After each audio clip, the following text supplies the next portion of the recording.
Muy bien, este bloque, como ya introduje en la presentación, está dividido en dos partes.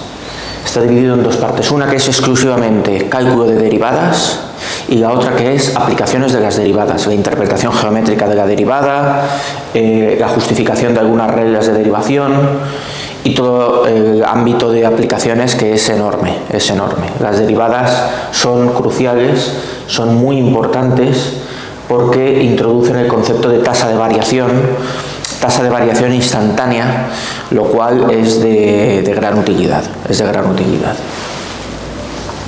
Entonces, esta parte consiste únicamente en cálculo de derivadas. Me dan una función y yo calculo su derivada. Hay unas reglas que organizan el por qué la derivada de una función es la que es. Eso es lo que vamos a ver con detenimiento al principio y luego nos lanzaremos a ir calculando derivadas más sencillas al principio y progresivamente las iremos complicando. Entonces, la tabla de derivadas, hay dos formatos de tabla de derivadas. Una que tiene la regla de la cadena incorporada, ahora lo comentaré, y otra que no la tiene. Yo voy a enseñar la que no la tiene. No es una cuestión fundamental.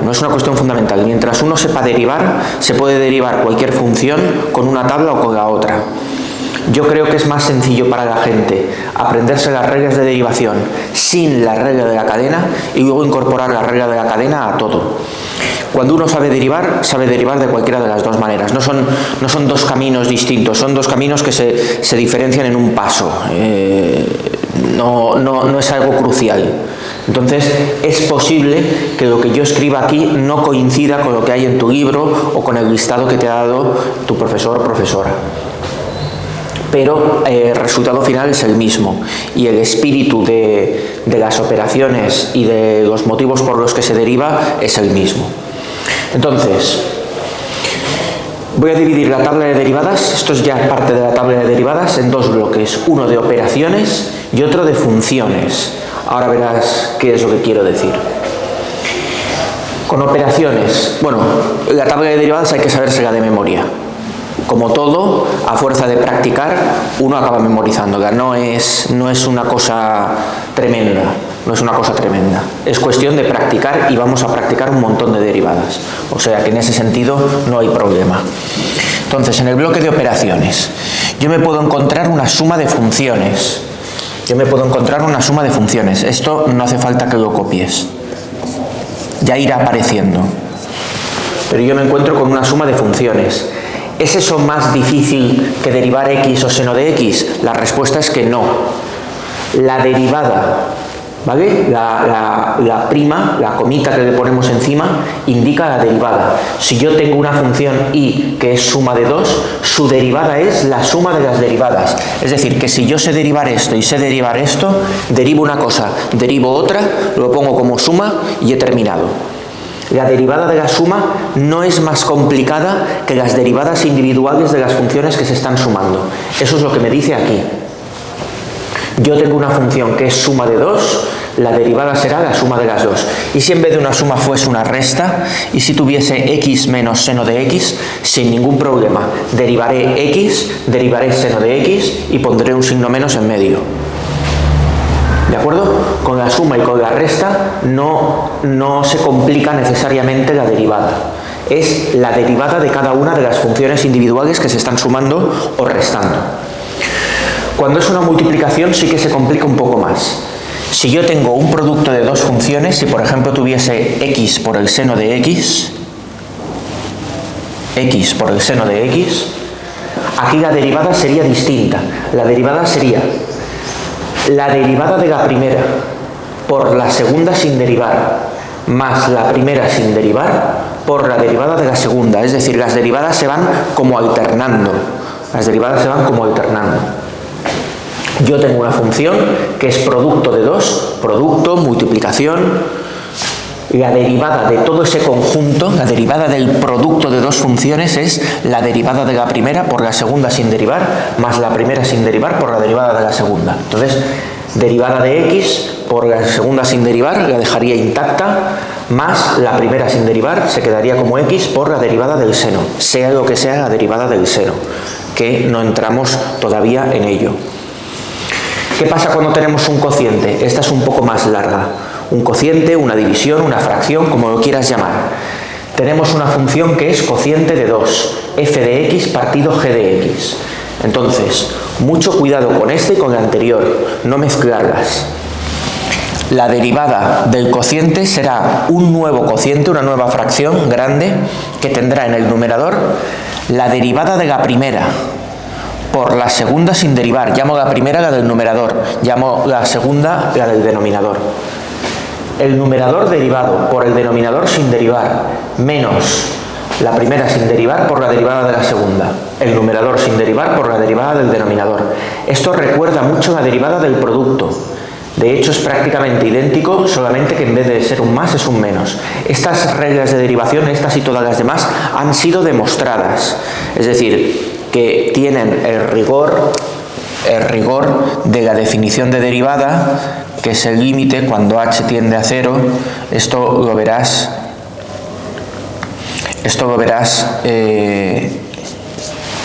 No quiero escribirlo ahora. No quiero escribirlo ahora porque es mezclar conceptos. Esto lo verás en el otro bloque de derivación. No mezclemos. Simplemente están demostradas con la definición de derivada. Están todas ellas demostradas y nosotros no las creemos.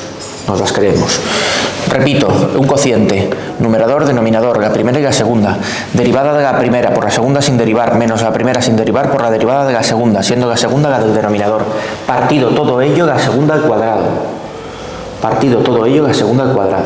Y luego, cuando tenga k, puedes ponerte ahí en pequeñito que k implica una constante. K es una constante. 3.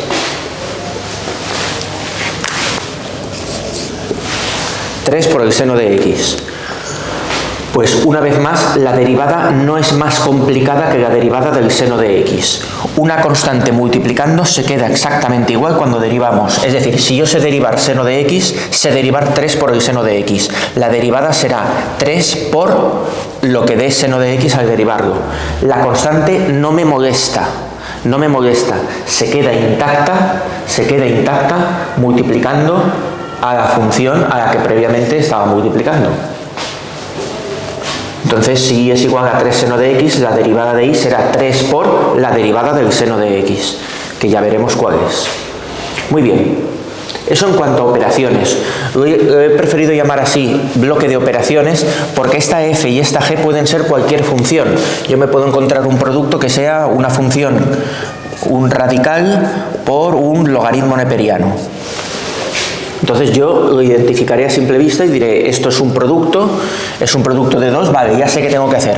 La derivada de la primera por la segunda sin derivar, más la primera sin derivar por la derivada de la segunda. Es decir, f y g pueden ser cualesquiera funciones de todas las que van a aparecer en la tabla. ¿Vale? Cualesquiera. Suma y resta. Las derivadas se quedan intactas, en el sentido de que se deriva cada una de las funciones y se siguen sumando o restando según estaban haciendo. Un producto, derivada de la primera por la segunda sin derivar, más la primera sin derivar por derivada de la segunda. Un cociente, la derivada de la primera por la segunda sin derivar, menos la primera sin derivar por la derivada de la segunda, partido de segunda al cuadrado. Si tengo una constante multiplicando, no me molesta, la constante se mantiene y lo que hago es derivar lo que tiene la función. ¿Cómo sabré qué es lo que tiene la función?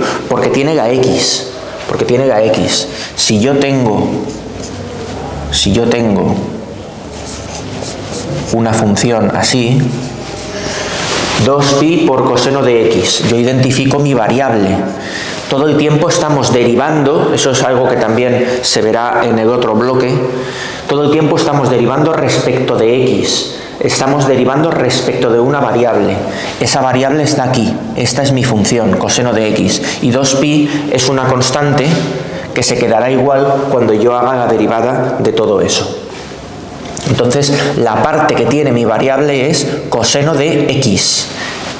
Eso es lo que define a una función, tener la variable independiente, tener la variable x, que desemboca en la variable y, que es la variable dependiente. Muy bien, alargo un poquito más.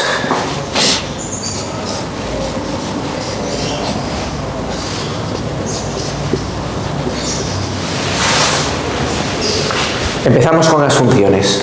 La función constante, la derivada de una función constante, ponte que k es una constante, lo mismo que aquí, es 0. Y aquí esto es fuente inagotable de errores y hay que tener mucho cuidado, porque la gente me ha dicho en ocasiones y piensa, pero vamos a ver, ¿no habíamos quedado que una constante se queda igual? Sí, una constante se queda igual cuando está multiplicando a una función. Es decir, cuando yo tengo 3 por el seno de x, en la derivada el 3 va a seguir apareciendo por la derivada del seno de x. Pero lo que estoy escribiendo aquí es 3, simplemente, sin estar multiplicando ninguna función. Fíjate, no está multiplicando a ninguna función de x. ¿De acuerdo? Puedo tener y igual a 5 por la raíz cuadrada de x, es una constante que multiplica una función. Pero si tengo y igual a 5, es una constante suelta, para entendernos. Una constante suelta, su derivada es 0. La función identidad y igual a x. La derivada de x es 1. La derivada de x es 1. Tú fíjate que no estoy poniendo iguales, estoy poniendo flechas todo el tiempo. Eso también es un fallo que se comete muchas veces al principio. La gente dice, venga, voy a derivar. Igual a 3 seno de x. Pues esto es igual a 3 por coseno de x, que es la derivada del seno. Y lo pone todo con un igual. Eso está mal. Está mal. Lo que hay que hacer es sacar una flecha, poner y', y ahora sí que puedes poner la derivada. Es decir, una función no es lo mismo que su derivada. La función es y la derivada es y'. ¿De acuerdo? Entonces hay que conectarlo mediante flechas, puntos y comas, lo que sea, pero nunca con un igual. O sea, esto no es lo mismo que esto. Esto no es lo mismo que esto. Una cosa es la función de partida y otra cosa es la derivada. La flecha indica el proceso de derivación. Cuando yo tengo un cociente, el proceso de derivación me lleva a que la derivada sea tal. ¿De acuerdo? Fíjate que toda la tabla está construida con ese criterio. La derivada de una constante suelta es 0. La derivada de x es 1. La derivada de una potencia de x. La derivada de x elevado a un número. Esta sale mucho, sobre todo al principio. Bueno, al principio y al final. Sale por todos lados. Es una potencia. Es una potencia, n es un número. Baja el exponente que multiplica la base y se queda elevado a 1 menos. Ahora vamos a ver ejemplos de todo ello. Vamos a ver ejemplos para aburrirnos. ¿De acuerdo? Cuando tenemos una potencia de x, la derivada es baja el exponente multiplicando delante por x elevado a 1 menos. Si este exponente era 4, pues aquí se quedará 4 menos 1, que es 3. Vale, paro aquí y seguiré hablando de la tabla de derivadas y completándola en el siguiente vídeo.